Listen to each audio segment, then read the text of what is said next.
심판하시는 하나님이라는 제목으로 오늘 말씀을 나누겠습니다. 여러분 성경을 보다가 보면은 갑자기 우리로 하여금 때로는 마음에 거리낌을 주고 읽기 싫은 성경도 있어요. 그리고 오늘 58편도 사실 좀 잘 이해도 안 되고 이거 읽다가 보면은 이게 일종의 저주시거든요. 저주시. 다윗의 믹담이라고 얘기를 하는데 저주시입니다. 저주시. 한번 읽어보세요. 이렇게 쭉 그냥 읽어보시면은 내용의 흐름 따라 읽어보시면 동시자들이 뭐 잘못하고 있습니다. 하나님 그들이 뭐 독사와 같습니다.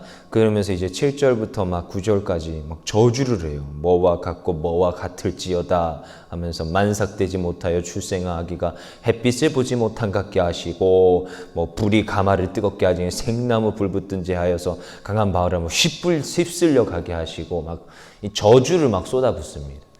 근데 이런 저주 시세를 쳐다보면서 이런 생각을 하죠. 저주를 해도 되나? 여러분 이런 생각 안 드십니까? 저는 이렇게 기도문인데 이 기도문이 막 저주의 내용을 품고 있으면 때로는 당혹스러워요. 제가 어쨌든 신앙생활을 하는 사람이고 그리스도인인데 어떻게 타인을 저주를 할 수 있나? 그렇잖아요.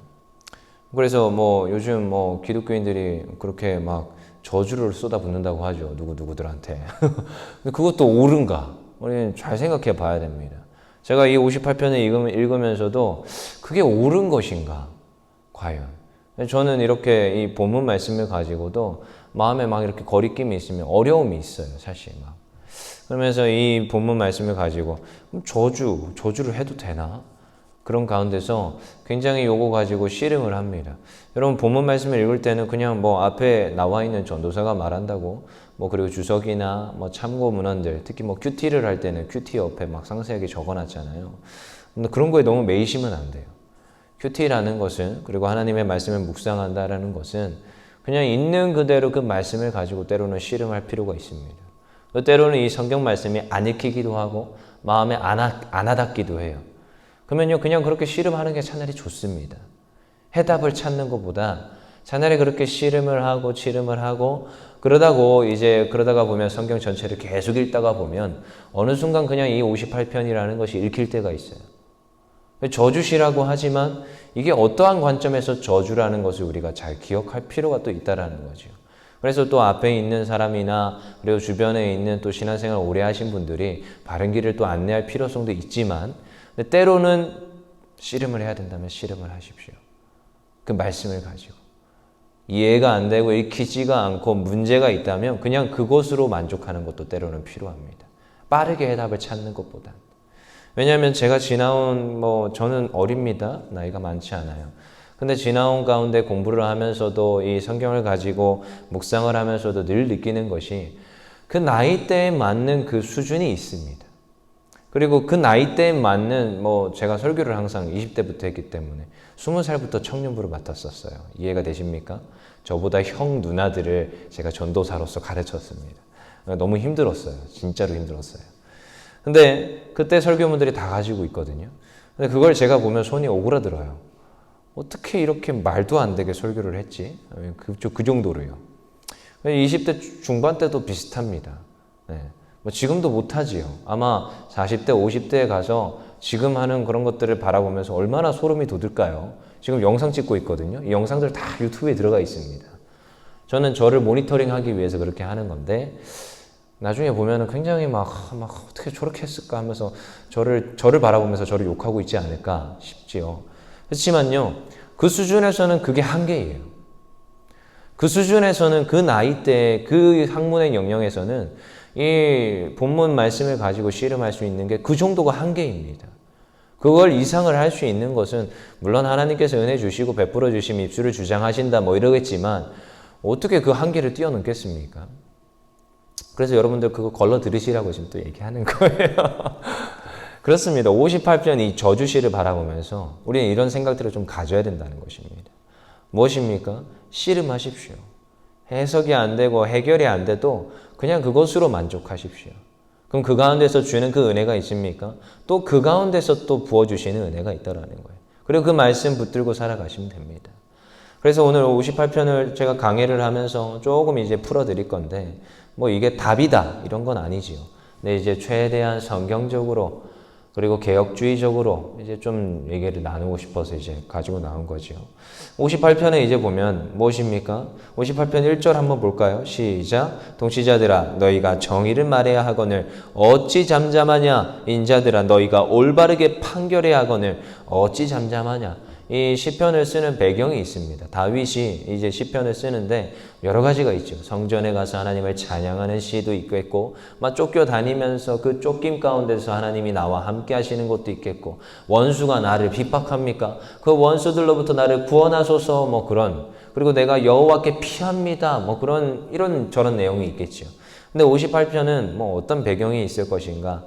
뭐 다윗의 그런 일생 가운데서 여러 가지 배경이 있겠지만, 정말 잘못된 그러한 판결과 그런 잘못된 행동을 하는 경우들이 주변에서 막 일어나는 때가 있습니다. 그의 말년에. 뭐 그도 뭐 그렇게 잘난 건 아니지만 그래도 나름 최대한 공정한 판결을 하려고 애썼지요. 근데 말년에 그의 정권을 찬탈하기 위한 아들의 소행들이 있습니다. 근데 그때 어떻게 하느냐?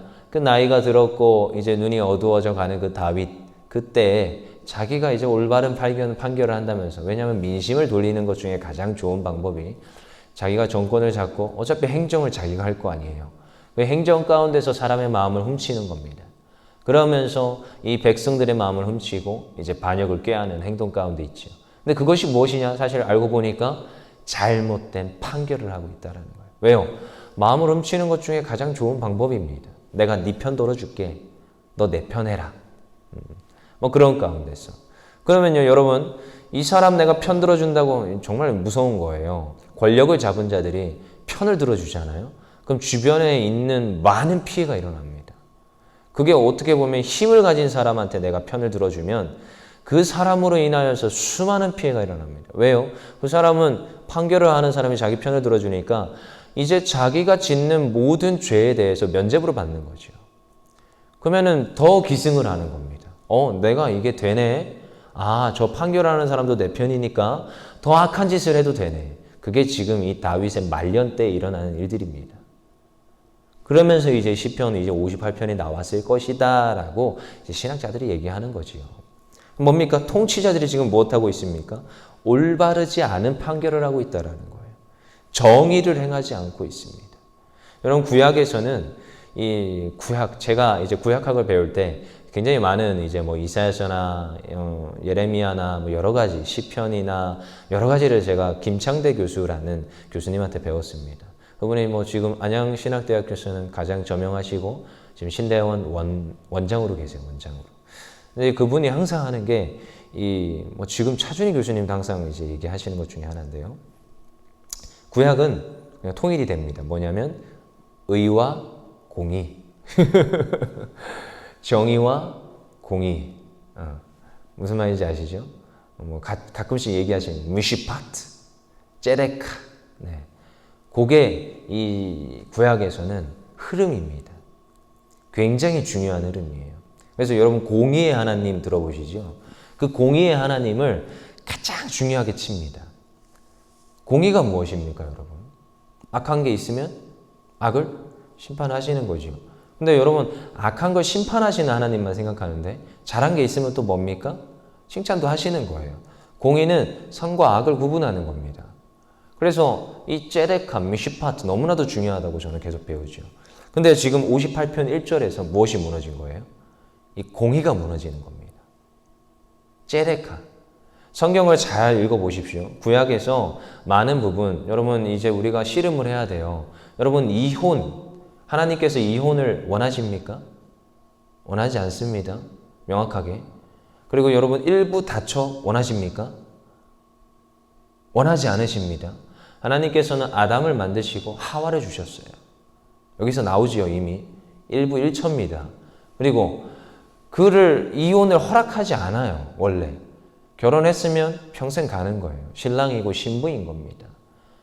그래서 성경에서 호세아 같은 데를 읽어보시면은 그 창녀에 대한 것을 얘기를 하시는데 사실 하나님이 신랑이에요. 우리는 뭐예요? 이스라엘은 신부입니다. 근데요, 그 신부가 이방 신들을 섬긴다는 것은 창녀와 같은 짓이라는 거예요. 그러니까 결코 한 입으로 해서 다른 것과 이제 한 입으로 덮을 수 없는 것이지요. 그러니까 똑같은 겁니다. 이혼은 허락지 않으세요. 근데요, 허용을 하십니다. 허용.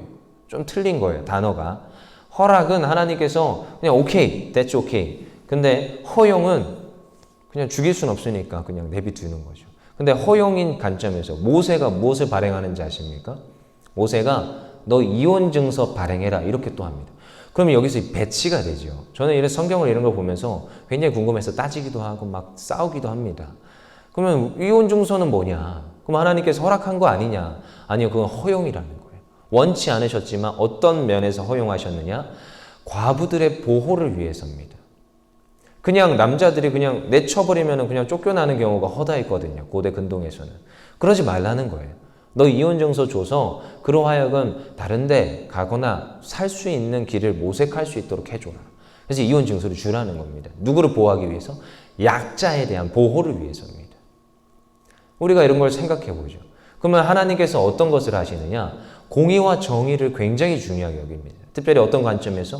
약자에 대한 보호를 위하여서. 법을 왜 그렇게 세밀하게 이렇게 제정하시는지 아십니까? 여러분, 우리가 법이 정말 중요한 것이 우리나라는 그것을 따릅니다. 이 법정주의를 따릅니다. 그러니까 법 전에 기록된 법에 의해서만 형벌을 받게 되어 있어요. 그래서 어떤 형벌을 내리기 위하여서는 법 전에 죄의 목으로 기록이 되어 있고 벌에 대해서도 명확하게 기록이 되어 있어야 그것에 대해서 심판을 때릴 수 있어요. 그러니까 죄형 법정주의라고 하지요. 그래서 이 신명기나 레위기에서 철저하게 법들을 기록을 합니다. 누구를 보호하기 위해서? 약자를 보호하기 위해서. 법을 집행하고 힘 있는 자들은 어떻게든 간에 빠져나갈 구멍이 있지요. 어떻게든 간에 자기네들은 법을 이 집행을 형벌을 안 받을 수가 있습니다. 근데 약자들은 그럴 수가 없어요. 때리면 때리는 대로 맞아야 되는 거예요. 그래서 안 된다는 거예요. 그래서 50에 하나 가만매 이런 것들이 나오는 이유가 거기 있습니다. 그렇죠? 그런 것들을 하나하나씩 다 정하는 거예요. 왜요? 약자를 위하여서. 그래서 구약에서는 흐름이 있는데 공의와 정의라는 흐름이 있다는 것입니다. 하나님께서는 철저히 약자의 편에 서십니다. 그리고 공의를 선택을 하시죠. 왜요? 이게 휘두르면은 강자한테는 너무나도 무서운 무기가 된다는 거예요. 그걸 하나님께서는 아셨어요. 그래서 공의를 중요하게 여기시죠. 그리고 특별히 어떤 이들에 대해서 눈 크게 뜨고 쳐다봐라? 통치자들에 대해서 눈 크게 뜨고 쳐다보라는 거예요. 그래서 왕들이 죄를 지을 때는 하나님께서는 엄하게 죄를 묻습니다. 왜요? 왕들은 그 백성들에게 너무나도 큰 일들을 행할 수 있어요. 그 법을 행하는 자예요. 그리고 우리 조선시대 때 목민관들. 그래서 왕들한테서 항상 주어지는 것들이 과제가 어떻게 하면 그 신하들이 똑바로 법을 행하게 할 것인가. 그게 굉장히 중요한 것이죠. 그래서 지금 여기서 나오는 것이 통치자들이 올바르게 판결하지 않는 것은 굉장히 문제이라는 거예요. 문제. 그렇죠? 그래서 무엇입니까? 이 다윗이 그것을 통하여서 쓰고 있는 거예요. 너희들이 지금 행하는 것이 옳으냐? 이 왕위를 찬탈하기 위하여서 너희가 지금 행하는 것이 옳으냐는 거예요. 성경과 배치되는 것이고 하나님의 그 법과 배치되는 행위를 지금 하고 있습니다. 그래서 지금 이 다윗이 말을 해야 되는 겁니다. 어떻게 해요? 그들에게 저주를 말을 하고 있습니다. 근데 그것을 자기가 행하는 것이 아니라 누가 행하여 달라? 공의의 하나님, 제레카와 미시파트의 그 하나님께서 일하여 달라고 그렇게 간절히 애통하면서 구하는 게 58편 시편입니다. 그 다음에 2절 뭐라고 합니까? 아직도 너희가 중심에 악을 행하며 땅에서 너희 손으로 폭력을 달아주는도다. 너희가 지금 행하는 것이 악이라는 거예요. 너무나도 하나님과 반대되는 것.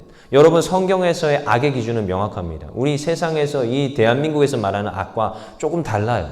하나님의 법과 배치되면 그건 악입니다. 이 세상이 동성애를 오케이 하고 있습니까? That's okay. 그럴 수 있어. 이러잖아요. 저는 소름 돋았어요. 전 그냥 이렇게 자랐어요. 소꿉놀이는 여자애들이 하는 거. 칼놀이와 그냥 총놀이와 축구와 좀 싸움 같은 놀이는 남자들이 하는 거. 저는 칼싸움하고 놀았거든요. 근데요, 누가 그러더라고요. 잘못 생각하고 있어요, 전도사님. 요즘 누가 그렇게 생각합니까? 소꿉놀이 남자도 할 수 있습니다. 건전한 그 삶을 살 수 있도록. 물론 일부분은 타당합니다. 그래요. 저도 설거지 하라고 배웠으니까 설거지 했습니다. 지금도 설거지 해요. 집에 가면 젖병도 소독하고 다 해요. 할 거. 그럼 그런 것과 좀 별개로 그 말의 뉘앙스에서 그걸 느꼈어요. That's okay. 저는 용납할 수 없는 그 That's okay를 제가 뉘앙스에서 느꼈거든요. 원하지 않습니다. 저는 그런 거. 세상이 말하는 것, 그래요. 뭐 동성애, That's okay라고 하죠. 근데 성경은요, 그건 악이라고 말하고 있어요. 제가 그걸 논리적으로 반박을 할 수가 없어요. 이화여대 다니는 여대생이 저한테 와서 막 따졌는데, 제가 몇 시간을 말해도 설득이 안 되더라고요. 너무 똑똑해요, 얘가. 근데요, 그걸 제가 논리적으로 반박할 수 없습니다. 근데 저는 딱 하나, 성경 들이밀면서, 그건 하나님의 법에서 악이다. 완전 벽창호죠. 벽하고 얘기하는 것 같대요. 저한테 계속. 3시간을 얘기했는데 똑같은 말을 반복해가지고 짜증이 난다면서 가버렸어요. 어떡해요? 제가 배운 건 그게 아닌데. 제가 읽은 건 그게 아닌데 어떡해요? 그건 악입니다. 그들이 아무리 좋은 말로 구슬이고 그럼 법이 없습니까? 내가 걔를 심판하기 위해서 법을 만듭니다. 법을 만들었어요. 통치자들이. 법을 만듭니다. 이건 이제 법이야. 넌 심판받아야 돼. 근데 하나님 입장에서 그건 아니에요. 과부를, 약자들을 보호하지 않는 법이에요. 그러면 그건 악입니다. 요때. 지금하고 이제 막 하지 마시고. 요때는 그렇습니다. 성경과 배치되는 것, 악이라는 거예요. 너희가 지금 뭘 행하고 있냐? 제덱한 미시파트를 행해라. 3절에 악인은 모태에서부터 멀어졌으며 나면서부터 곁길로 나아가 거짓을 말하는도다. 거짓의 영입니다. 사탄은요, 거짓의 영입니다. 잘 기억하십시오. 근데요, 그 독이, 그 뱀을 이제 묘사를 하지요. 창세기가 떠오르죠. 거짓, 뱀 하면은 아담으로부터 와서, 하와로부터 와서 그들을 꼬여놨던 뱀이 기억나는데, 근데 그 뱀 중에서도 지금 뭐가 지금 악독한 뱀입니까? 5절에 보니까 술사의 훌리는 소리도 듣지 않습니다. 능숙한 술객의 요술도 따르지 않는, 누구의 말도 듣지 않고 자기의 멋대로 독을 품고 자기의 멋대로 행하는 자. 여러분 이런 거 보시죠. 빌리빌리 하면은 막 독사가 막 이렇게 올라와가지고 막 해가지고 이렇게 하는 거 보시잖아요. 영화 같은 데 보시면은. 그런 것 같이 뱀을 이렇게 만질 수도 있자라는 거예요. 어떻게 통솔을 할 수도 있고. 근데 그 말도 듣지 않는 지금 뱀이라는 것입니다. 어떠한 것도 따르지 아니하고 자기의 소견에 자기의 마음대로 행하는 지금 뱀이라는 거예요. 그리고 독을 품고 있다.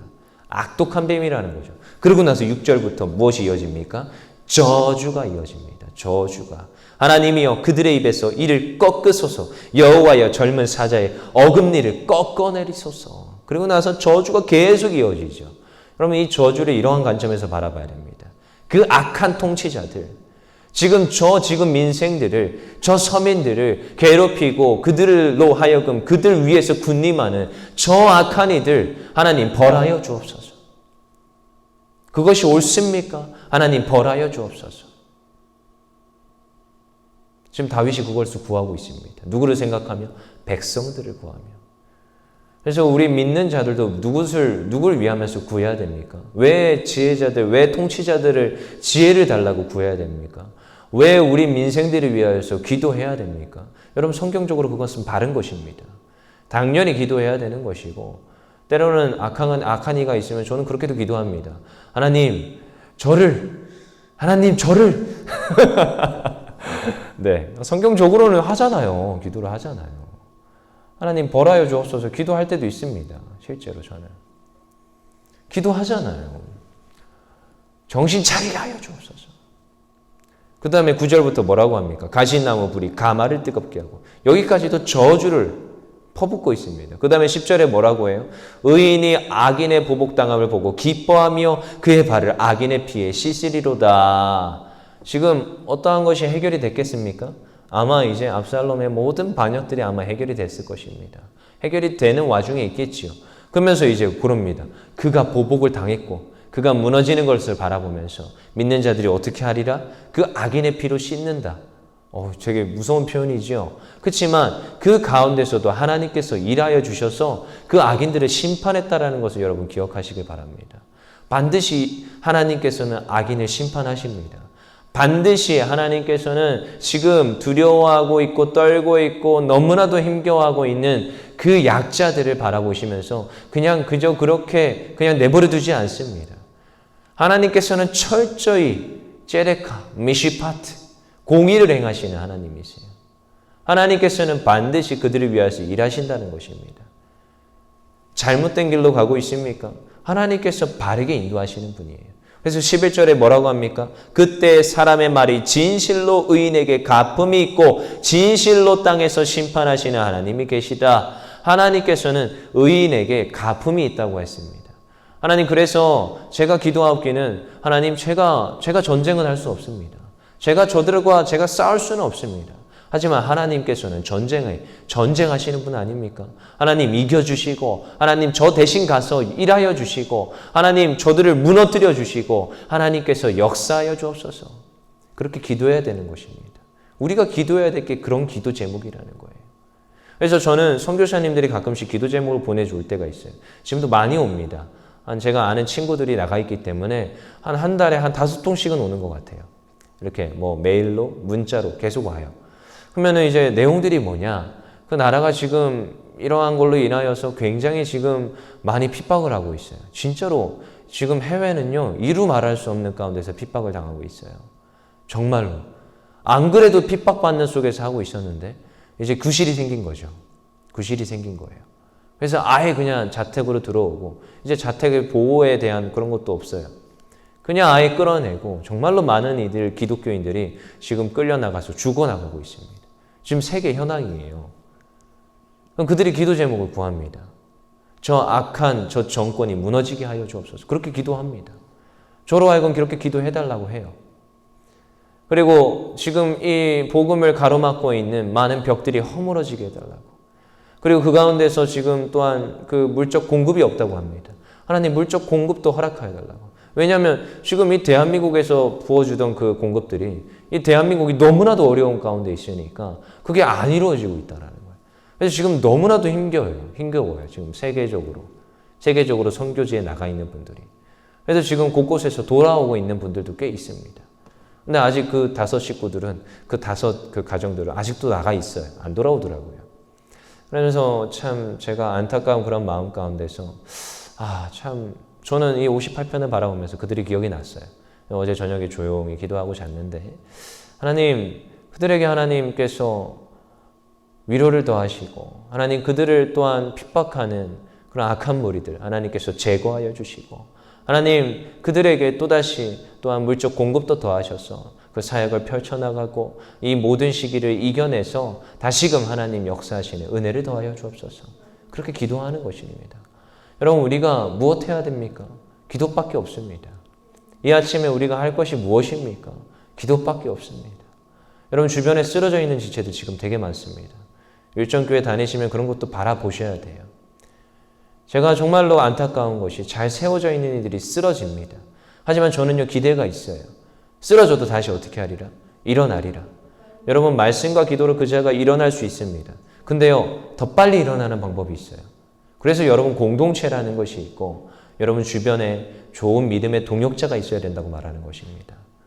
한 사람만 있으면 일어나는데 굉장히 빠릅니다.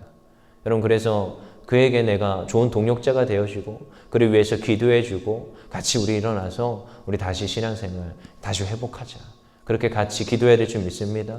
그래서 오늘 이 아침에도 우리가 구할 것은 하나님, 우리가 정말 이러한 저주시를 우리가 바라보면서 기억할 것이 무엇입니까? 하나님의 그 정의와 공의가 이 땅에도 실현되기를 원합니다. 우리는 할 수 없으나 전쟁에 능하신 그 하나님 일하여 주시고 하나님 다시금 이 땅에 평화와 회복을 더하여 주시옵소서. 그리고 주변에 쓰러져 있는 많은 지체들 하나님께서 회복하여 주시고 다시금 하나님 앞에 결단하는 귀한 우리 요일정교회 가족들 되게 또한 우리 귀한 또한 선교사님들 하나님 이 한국교회 될 수 있도록 그렇게 간절히 부르짖으며 나아가야 될 줄 믿습니다. 이 시간 제가 기도하겠습니다.